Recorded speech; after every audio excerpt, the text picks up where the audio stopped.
We got an Irishman here. Where's he at? Downtown Ireland. Captured a leprechaun, brought it in. We're going to ride it out. Throw a saddle on his back and ride it. Put that pad on. Everybody, y'all kids like riding them horses today?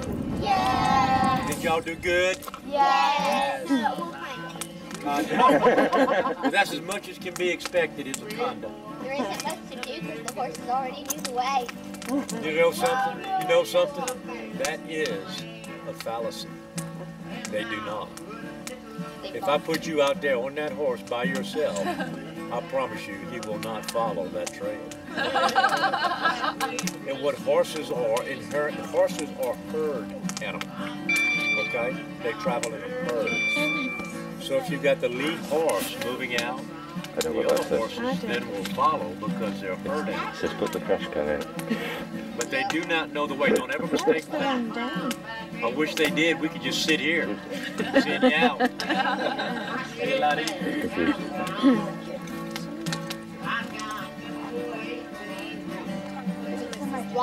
That's what it said. Time to put the trash can in. Hey, listen, can I tell y'all a little story, guys? Yep. Can I tell y'all a story? Well, it's not scary, but it is true. Does anybody here know where Columbus, Georgia is? I do. Duh. Now listen here. Is anybody here a Girl Scout? I am. Very good. Very good. Well, I was a Girl Scout too at one time. We had a bunch of Girl Scouts, a troop of Girl Scouts from Columbus, Georgia, come to visit us on the ranch. And they drove all the way from Columbus. There was 2 big 15-passenger vans. We drove. And when they got here, oh my gosh, they had fun. We did all kind of stuff, riding horses. They went swimming, hay wagon rides. They were learning how to rope. They were riding in your, just full days of activities. I'll never forget the last night we were here. Of course, we had the campfire. And they came out in their little Girl Scout uniforms. And they sang some Girl Scout songs. Did very good. Told some Girl Scout stories. And they even gave me a box of them Thin Mints. Which are very tasty, by the way. Well, these Girl Scouts just had a blast. And I was so happy they were here on the ranch with me.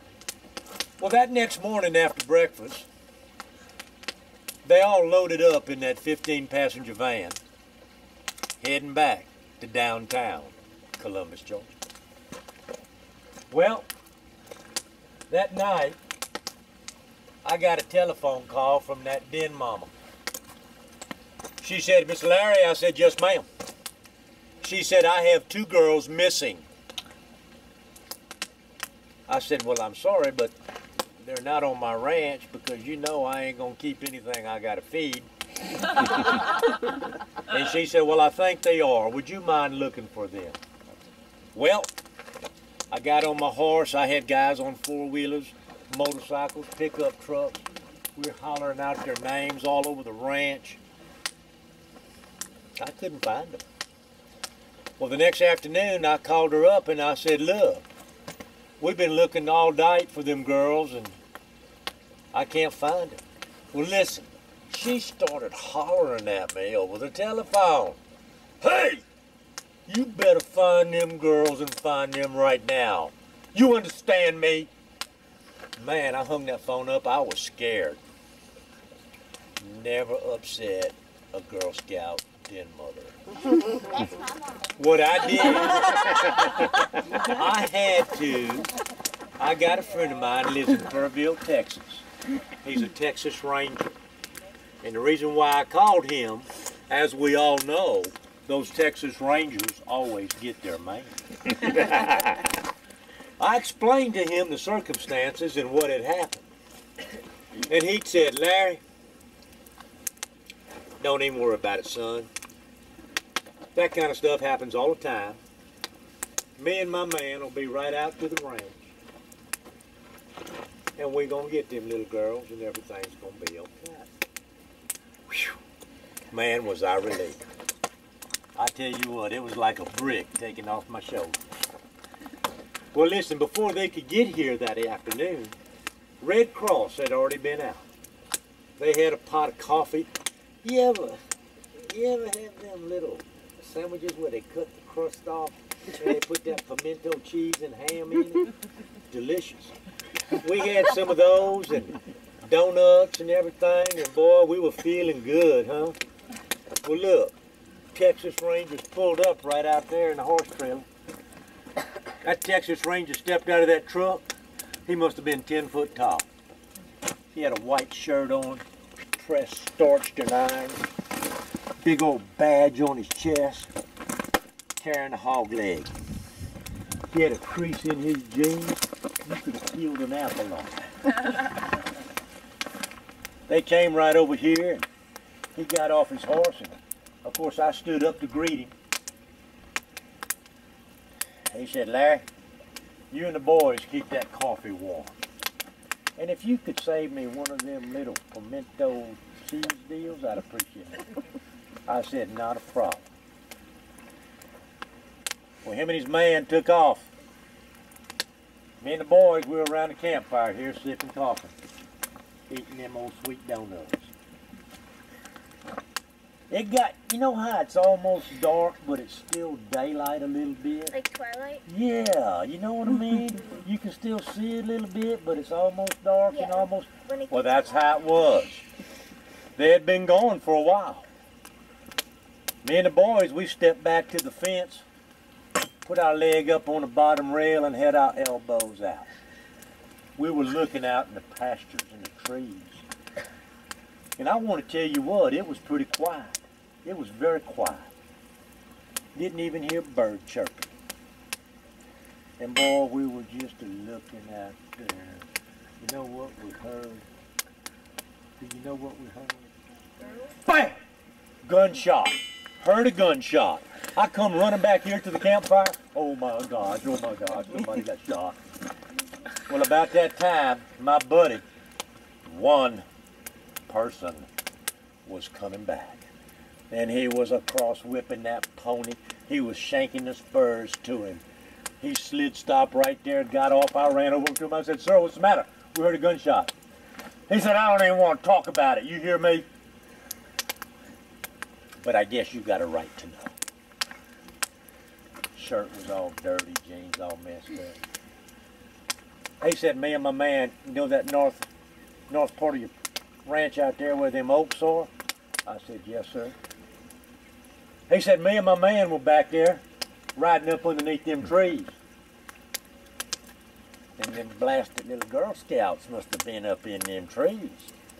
They jumped down on top of my man, knocked him off his horse, and was dragging him back up in the bushes. I could see he was going to suffer and no good was going to happen. So I pulled out my hog leg, put one in the cylinder, pow, and shot him right between the eyes. I did not want to see him suffer at the hands of rampant Girl Scouts." Now what I'm going to tell y'all, I don't know if it's true or not. You hear me? I've never personally witnessed it. Believe it or not, we do have grassy season out here. I know it's hard to believe right now, but we do have grassy season. And there'll be cowboys and cattle coming through all the time. I've had some of them cowboys tell me they seen them girls out there. And their hair was in total disarray. They had them little Girl Scout uniforms on and they're all shredded. Little badges hanging off. Old fingernails, real long. Green teeth. Barefooted with big old long toenails on. Seen them run down a jackrabbit, pop its head off, just start eating on it. I ain't never seen nothing like it in my life. Now listen here. Y'all gonna be roasting some marshmallows in just a minute. And y'all gonna drop some, which is okay. It's all right. And after y'all have fun here and y'all get sleepy, y'all gonna ease on up to your room. Well, after them old fires are built, we're down to an embers down there. Them girls, I've seen them come in. I've heard them come in. They'll pick up a marshmallow, old cold, hard, blacky old marshmallow, full of dirt, eating it, singing little Girl Scout songs. You can hear them. You can kind of hear them singing them songs. Now what I want to tell you, don't put your fingers in your ears. What I want to tell you is these girls, they're lonely. Aww.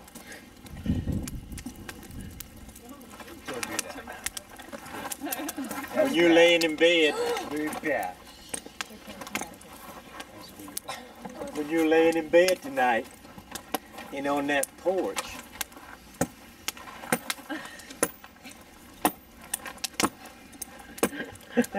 Gonna. It's be gonna. you hear them girls on that porch and taking them big old long fingernails and scratching them down that screen. Do not take them curtains and peer out, okay? Because if you do, they'll try to lure you out to play with them. And if you do, I'll have 3 girls missing on the ranch. And if you hear them and you get scared, the only safe place you can be is with your mama and daddy and baby. Thank you. Mama